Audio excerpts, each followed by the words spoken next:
Yo, what's up, everybody? It's Leroy here from PluginsMasters. I'm at Audiocamp, our training center in Bordeaux, France. And I got my main man, Andre. What's happening, man? Good. So I'm André from AGS, so Académie du Gros, a YouTube channel in French.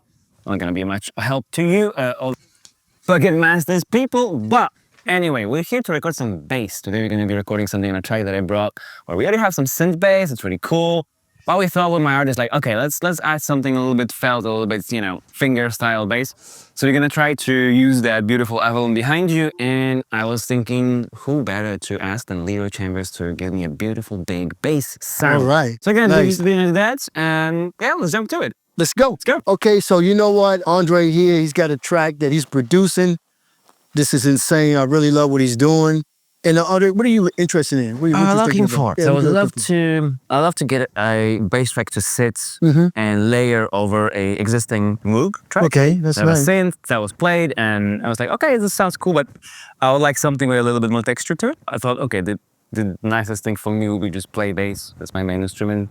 So I hope I get to play okay. So we're gonna try something like this, and yeah, maybe get something that's not too heavy because we have this big big fat synth going. Yeah. But something that has a little bit of nice texture. And, so we have this Music Man going, we have this Avalon going, and yeah, up to you then to give us a cool sound. So I think with the Music Man and the Avalon, we should be able to get that sound that Andre is going for so he can finish the production on this great track. Speaking of which, let's maybe hear the track for a second. How about that? What we're going to be recording? Yeah, let's check it out.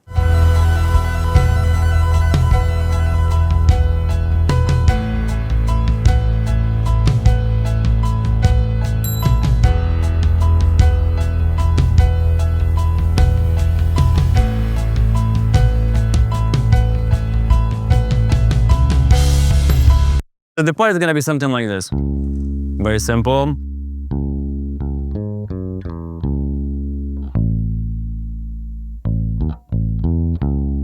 Just something like this.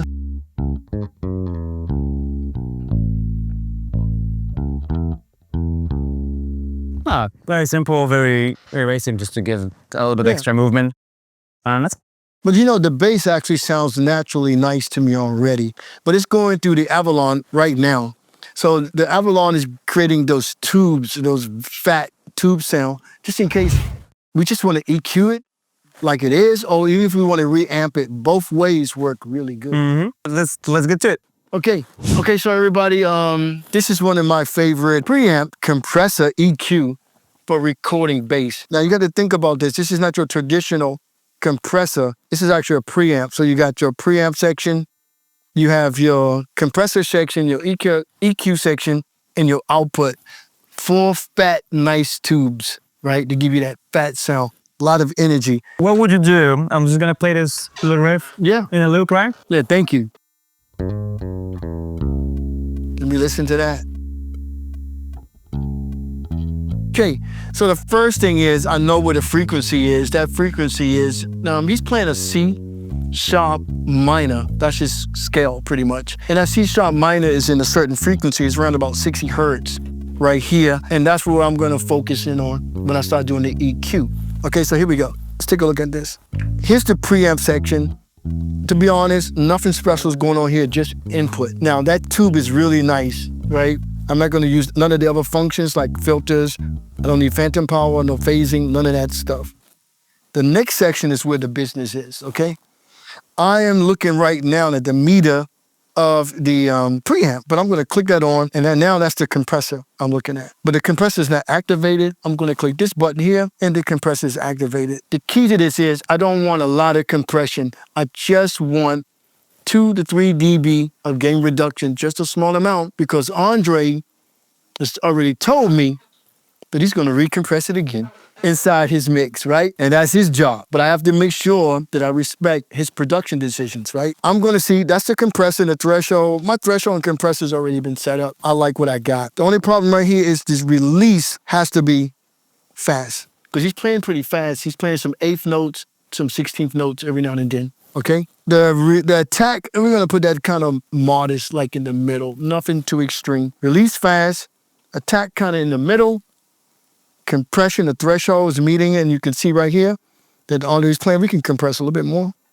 You see, we're getting 2 dB, and that looks pretty good. We're gonna keep it there. Now, my next section is the EQ section. Be careful with EQs, right? That's a Music Man bass, and he's playing really good. You could hear the way he's attacking the strings, very punchy, even from his performance. So I don't want to kill his performance. We want to keep what he's trying to do. So we're trying to respect. So I think you should always listen to the song and the performance of the bass player or the musician. That's really, really, really important. Not to change something, just enhance it. So what I'm going to do is just a touch of EQ. Be careful with EQs, right? Because I'm going to allow it to EQ it where you can remove it or keep it. Just activate the EQ. The EQ button is on. That cuts on the tubes, right?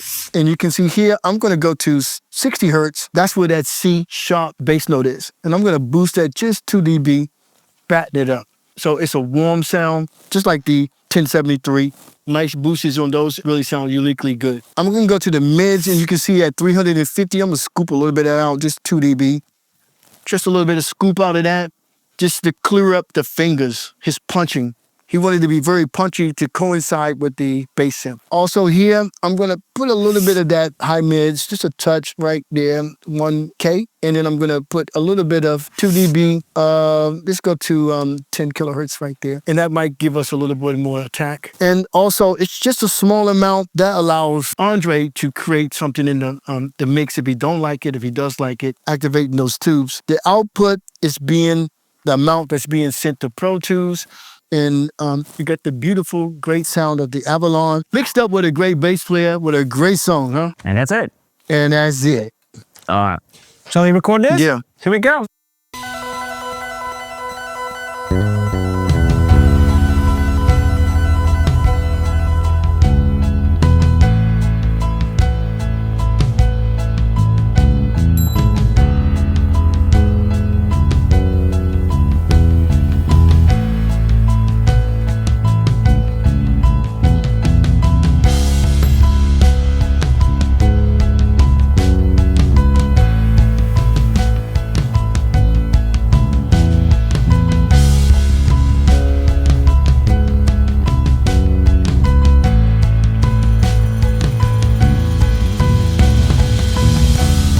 This has been a really good moment for me to work with Andre here in the Avalon and the great Music Man. And it's an honor to have you here with us at Audiocamp, our training center in Bordeaux, France. And as we say on my YouTube channel, Académie du Gros Son, Faites de la musique!